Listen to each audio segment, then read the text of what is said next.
So the reason why we decided to come here to Mexico in Cozumel, I think was mainly because of the timing was good and also the condition was nice. So I think it's a very specific course to prepare for sub-7 as well, even though I will have pacers that will help me around, especially on the bike. So it's kind of giving us the answers that we're looking for. Of course, at this time of the year, it's limited possibilities, but Cozumel was one of the races where we saw people had been doing fast times before, despite being a little bit longer bike course than normal. So Cozumel, it was. So it's been amazing coming here. I came here 2 weeks early and already was a lot of athletes around cheering on and kind of giving their support, and it's been really feeling welcomed, and it's amazing to see how many that actually saw the race in Tokyo and kind of gets inspired by that. And yeah, it's strange, but also very nice to see.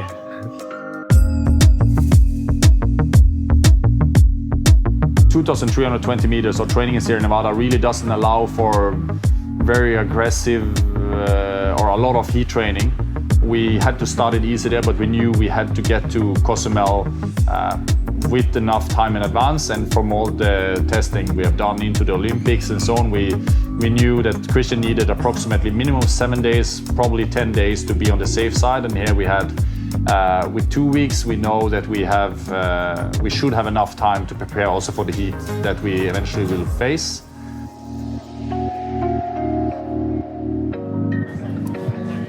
Yes, now we are so lucky that we can get the chance to use the boat to have a look at the swim course. So we're swimming to the, as it's an ATP swim, it's almost 4K from start to finish. So we'll now drive to the beginning of the start and then jump out of the boat. So the course itself here in Cozumel is maybe the smoothest swim you can have if the current is normal. We knew that already before, like last time the swim at like around 39-40 minutes.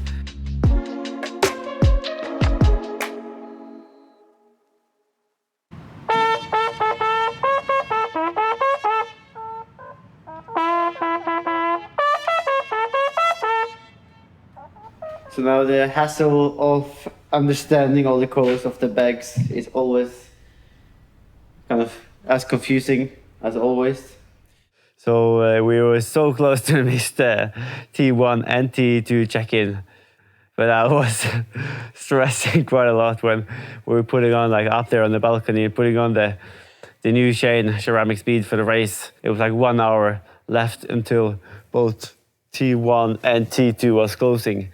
So, yeah, we saw like really wild there. He's the most experienced one, and if he's coming in 5 minutes before it closes, it's probably the right thing to do.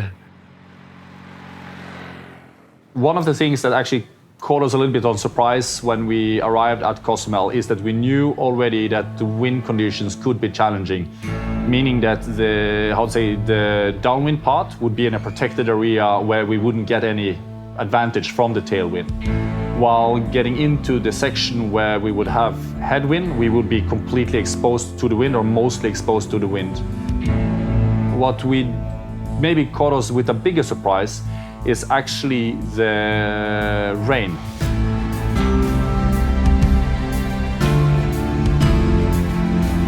The rain, we've had much more rain than what has been usual for any years before. Both as a feedback from other athletes that's been here, but also the local. And it's actually been to the extent where roads have completely filled up with water. We have had water 10, 15 centimeters high. The water has been brown, so you can't see potholes, you can't see debris or anything that is in the roads, which really can make it dangerous unless you slow down and you get up on a bike and you lose vital time in the race, especially when you aim for a record. Big day is here. It's looking like it's going to be pissing down, at least for the first part of the race. It's quite a lot of rain outside. So I think there are no doubt we will have rain. It is rain already.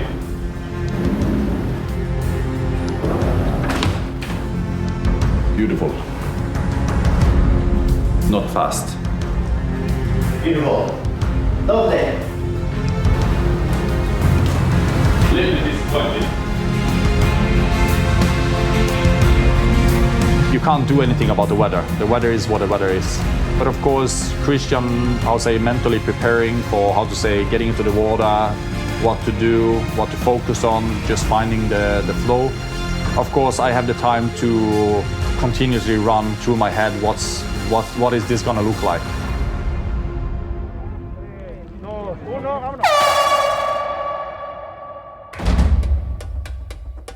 In the race morning and just kind of trying to stay to my numbers, I found like it's no reason to, or I don't gain too much by going to the front and swimming in first position, like for maybe gaining like another minute. So I was more staying second position in the field, in the group, and just trying to conserve energy and saving my legs, using my arms mainly, and getting as smoothly through the swim as possible before getting into transition.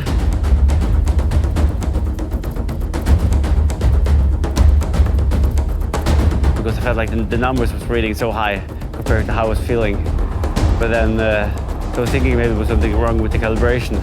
But I guess it was just that I was high on caffeine and feeling fresh and good, and the numbers was just coming naturally.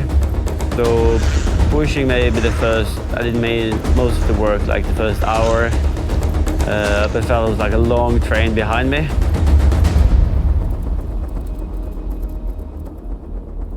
So as it's a new territory, I don't know really how strong the others are on the bike. So I was kind of thinking, okay, is it that easy to just stay behind, that everyone is kind of, maybe I have to kind of share the work a little bit. But as we came through downtown and Patrick went to the front and managed to build up a little gap, and I was sitting third position, and I saw that he was able to kind of slip away. So then just as we kind of passed one loop mark, I was then just putting in a little surge, bridging up, and I had to look back, and I saw that the guys behind wasn't able to follow. So I saw we had a little gap there after about 60K, and I thought, okay, now it's time to put the hammer down.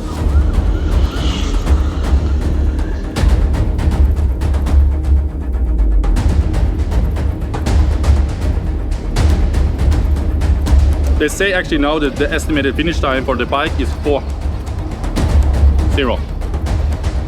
So if he does that, he is gonna take Jan's record. The problem is that when you go this fast, the first thing you see on the forums is this doping allegations, because people think that the Ironman people are the holy people of triathlon. And the problem is that they don't understand that there's a new era coming on board now. And I think that as soon as people start to realize, it will only be a matter of time, of course, where people try to bridge the gap and they will also start to go faster. But I think they need to understand that there is a league above the pros in Ironman today, and that is the Norwegian triathletes.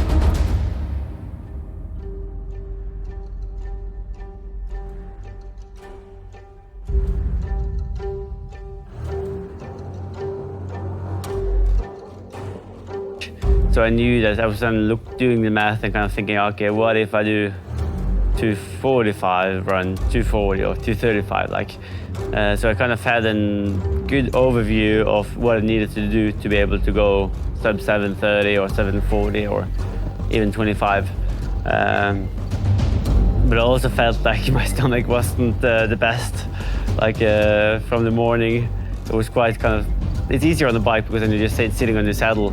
But then when I started running, it was kind of a little bit funny stomach again, and it was more kind of trying to keep controlled, doing the nutrition right. Wasn't sure, but I thought, okay, I can do a quick toilet stop there on the first lap. And after that, I was just feeling so good again. It was like, I had like new legs, new body, and coming into downtown, a lot of people screaming, cheering on. And I was just getting so excited, like trying to push it down to like 3:35 pace. And okay, this is smooth. This can go really fast.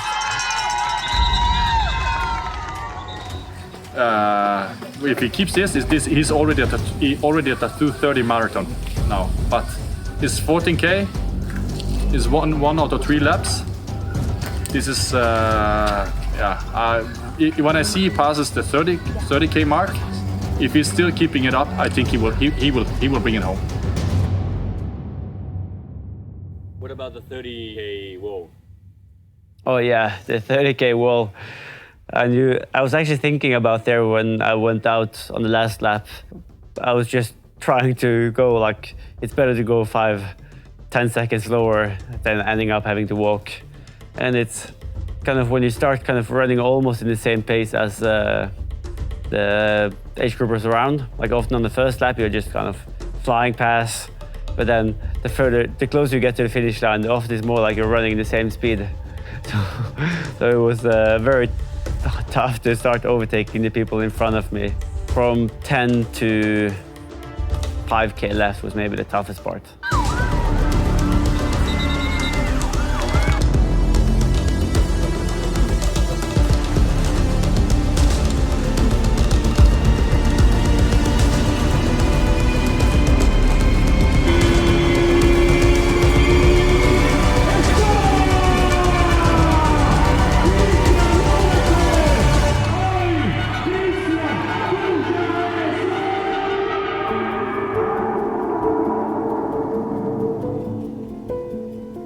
All the work that we have done, all the preparations, all the details, it pays off.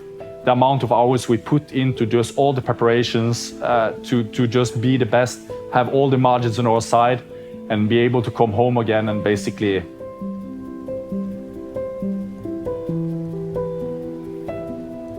tell my family and others that this is actually more their victory than ours, because they put in a sacrifice that is quite tremendous also compared to also what we are doing. I love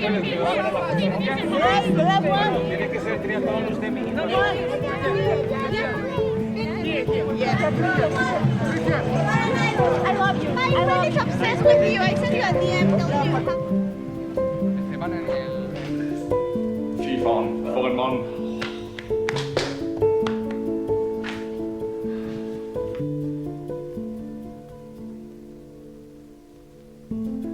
Well, I guess Alistair was enjoying the live coverage. It wasn't any live coverage, but he will probably be doing all that he can do to be as well prepared for next summer. So he is probably doing everything he can with his team, and we have a team that is quite motivated to not just beat him, but beat his team as well.